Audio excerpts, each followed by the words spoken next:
विधानसभा चुनाव में जुड़ी भाजपा को शनिवार को बड़ा झटका लगा है, जब पूर्व मंत्री दीपक जोशी ने भाजपा को छोड़कर कांग्रेस का दामन थाम लिया।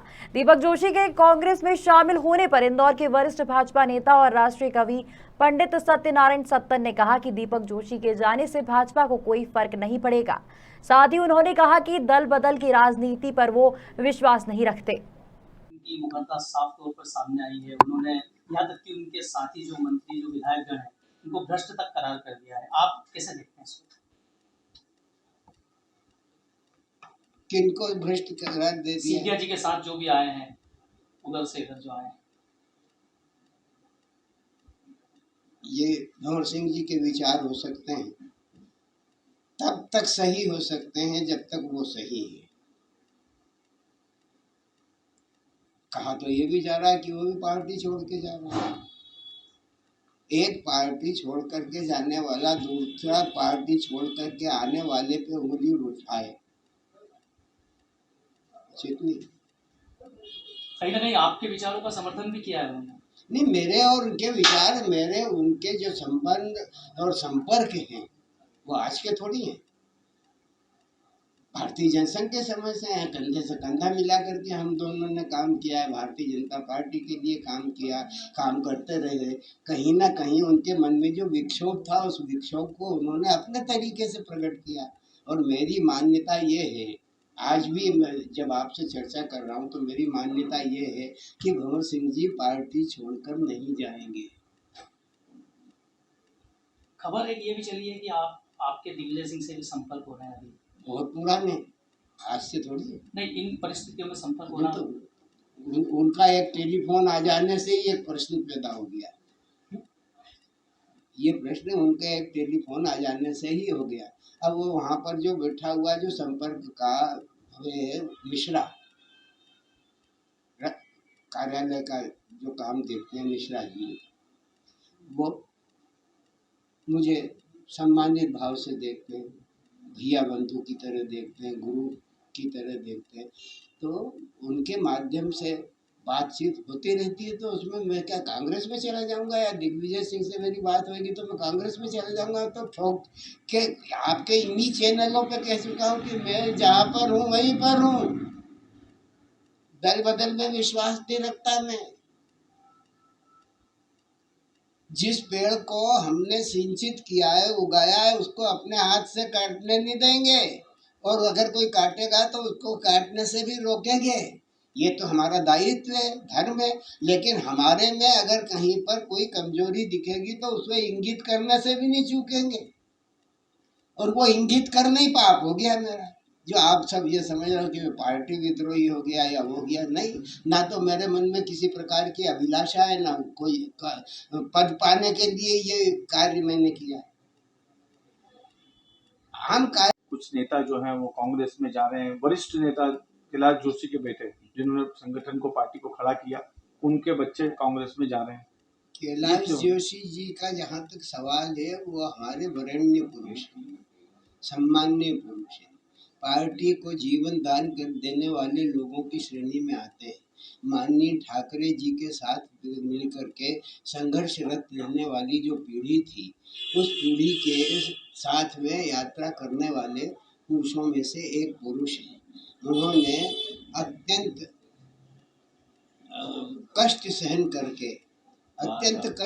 करके भी भारतीय जनसंघ से लगा करके भारतीय जनता पार्टी तक अपना सहयोग प्रदान करते हुए इसे उच्च स्तर पर ले जाने में कामयाबी हासिल की। मैं एक उदाहरण दे सकता हूँ आपको। मैं जब चुनाव लड़ रहा था और माननीय कैलाश जोशी जी यहाँ पर प्रचारार्थ आए हुए थे, तो एक स्थान ऐसा था जिनसी में जहाँ पर लोगों ने भारतीय जनता पार्टी का झंडा लगाने से मना कर दिया। तो हमारे कार्यकर्ताओं ने कहा कि वहाँ पर लोग हमको झंडा नहीं लगाने दे रहे हैं। कैलाश जी वहाँ पर बैठे हुए थे कार्यालय में। उन्होंने कहा कहाँ पे नहीं लगाने दे रहे हैं? तो बोले वहाँ नहीं लगाने दे रहे, शंकर। अब उन्होंने कहा चलो, वो गए और एक निशानी मंगाई और उन्होंने खंबे पे निशानी से चढ़ करके खंबे पे अपने हाथों से उस झंडे को बांधा। वहाँ का सारा कार्यकर्ता इस दृश्य को देख रहा था। अपने एक बड़े नेता को जो मुख्यमंत्री के पद तक गया, एक साधारण कार्यकर्ता की हैसियत से एक झंडा गाड़ने का काम करते हुए देख करके जो प्रेरणा मिली, उस प्रेरणा ने भारतीय जनता पार्टी के कार्यकर्ता को आत्मविश्वास से भर दिया। तो वो अनुकरणीय कार्य करके कार्यकर्ता को प्रेरित करते थे, कथन मात्र से नहीं। बच्चे विपरीत कर रहे हैं उसका। बच्चों की आपका अपना सोच है, बच्चों का अपना परिवेश है। बच्चे और जोशी जी के परिवेश और पर्यावरण दोनों में बहुत अंतर आ गया है। राजनीतिक पर्यावरण में प्रदूषण की जो स्थिति पाई जा रही है उसे आप अच्छी तरीके से देख रहे हैं और नित्य बखान कर रहे हैं। ऐसी स्थिति में उस लड़के का विचार परिवर्तित हो जाना सहज है। उसे भी ये लगता होगा कि मेरे को वो नहीं तो तेरे पास अभी उतना तप भी नहीं है, केवल तेरे पास एक सुयश है कि तू कैलाश जोशी जी के बेटे होने की योग्यता रखता है।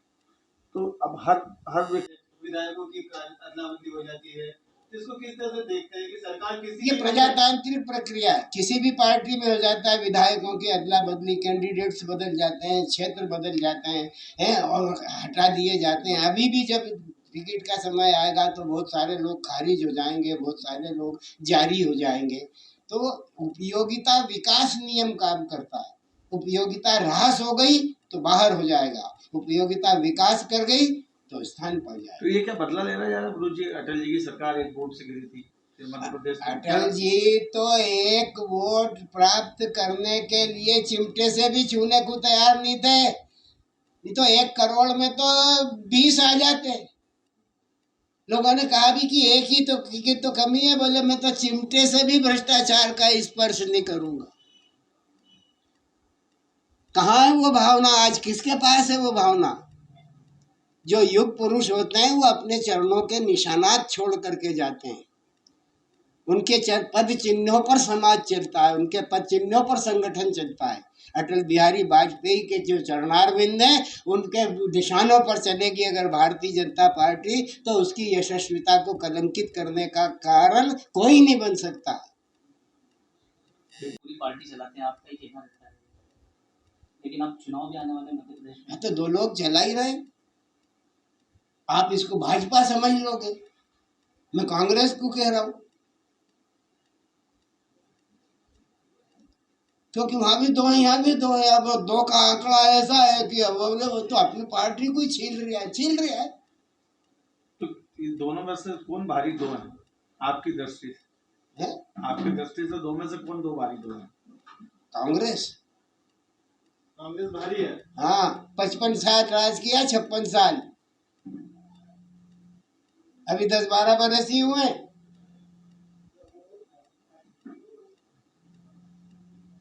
3 दिन में सरकार उलट गई है, यहाँ 13 दिन में उलट गई है, एक साल में उलट गई है। वो सब दब के वो सारे के सारे झटके हमने सहन किए बिजली के, लेकिन अपने स्थान से डिगे नहीं है। गुरुजी जैसे अगर कांग्रेस की हो गई जो आप कर रहे, संतोष असंतोष ये स्वाभाविक प्रक्रिया है। अच्छा, एक आपने 1-2 लाइन में बात कही थी आंध्रा, कर्नाटक और फाटक वाली, क्या है उसका? क्या प्रवेश है भारतीय जनता पार्टी का अपने उद्देश्य की प्राप्ति के लिए। तो आप तो बहुत सीनियर लीडर हैं, आपको तो पता है कर्नाटक का भी क्या संभावना है? कर्नाटक बस संभावना ही को जो है यथार्थ में परिवर्तित करने का ही तो संघर्ष है। आम जनता को वो फाटक वाला तात्पर्य समझा दीजिए आप। फाटक वाला ये है कि एक दरवाजे में प्रवेश मिल गया, अब हमारी सकर्मकता जो है, हमारे जो कार्यों की कुशलता है वो उसे स्थापित करेगी। अभी तो हमारा फाटक ही प्रवेश हुआ है, अब हमारी योग्यता का भी दर्शन होगा, हमारे कर्म क्षेत्र का भी विस्तार होगा, हमारी कार्यवाहियों का, हमारे विचारों का भी विस्तार होगा। गुरुजी, एक बस आखिरी क्वेश्चन और आपसे कि ये युवाओं को टिकट देने की जो बात पार्टी करती है कि पुराने लोगों को, पार्टी को कोई फर्क नहीं पड़ेगा, भारतीय जनता पार्टी को कोई फर्क नहीं पड़ेगा। जनता को फर्क अगर आ गया तो सबको फर्क पड़ेगा। ये वैचारिक मतभेद है, ये पारस्परिक संबंधों का विच्छेदीकरण होता है। कोई इससे नाराज है कि बार बार यही बैठ रहा है, मैं क्यों नहीं बैठ रहा हूँ। कोई वैयक्तिक कारणों से पीड़ित है, कोई सामाजिक रूप से राजनीतिक रूप से पीड़ित है, कोई अपनी निरंतर सेवाओं को लेकर के उसे भुनाने के लिए पीड़ित है। पार्टी को अगर ये समझ में आ जाए, और पार्टी ये सोचती है, कोई ऐसा भी संगठन ये सोचता है कि जिस उम्मीदवार को टिकट दिया है वो जीते, और ऐसी स्थिति में कोई आदमी उस क्राइटेरिया में फिट नहीं होता तो वो टिकट से वंचित हो जाता है। जब वंचित हो जाता है तो अपने आप आपको भी मुख्यमंत्री जी का फोन आया था, आपको भी बुलाया है जी, ऐसी क्या बात हो गई? इसको लेके भी बहुत विरोध है पार्टी के अंदर। खुले रखो वातायन प्यारे, नई हवाएं आने दो।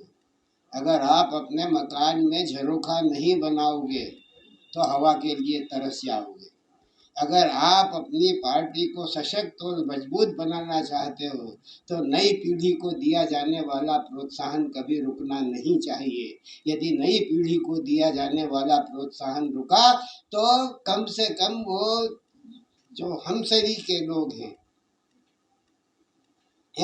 वो इस कमी को दूर करने के लिए या तो प्रयत्न करेंगे या अपने आप को उस स्थान पे फिट करने का प्रयत्न करेंगे।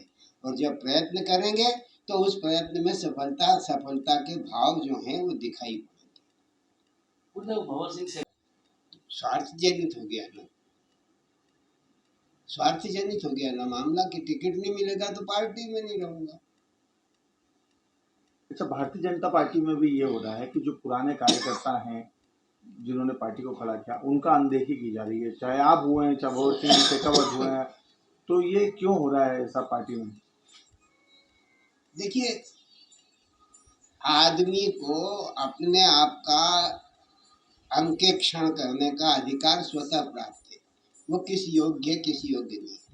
संगठन को उसकी अंकेक्षण करने का अपना नजरिया, अपना चश्मा है।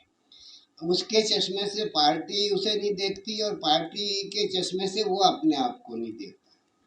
ऐसी स्थिति में जो निर्णय होता है उससे वो संतुष्ट या असंतुष्ट होता है, और इसे संतुष्ट और असंतुष्ट होने की प्रक्रिया में उसकी कार्यवाही जो है या तो सकारात्मक हो जाती है या फिर नकारात्मक। अब इलेक्शन आ गए हैं, अब इस तरह की उठापटक चल रही है।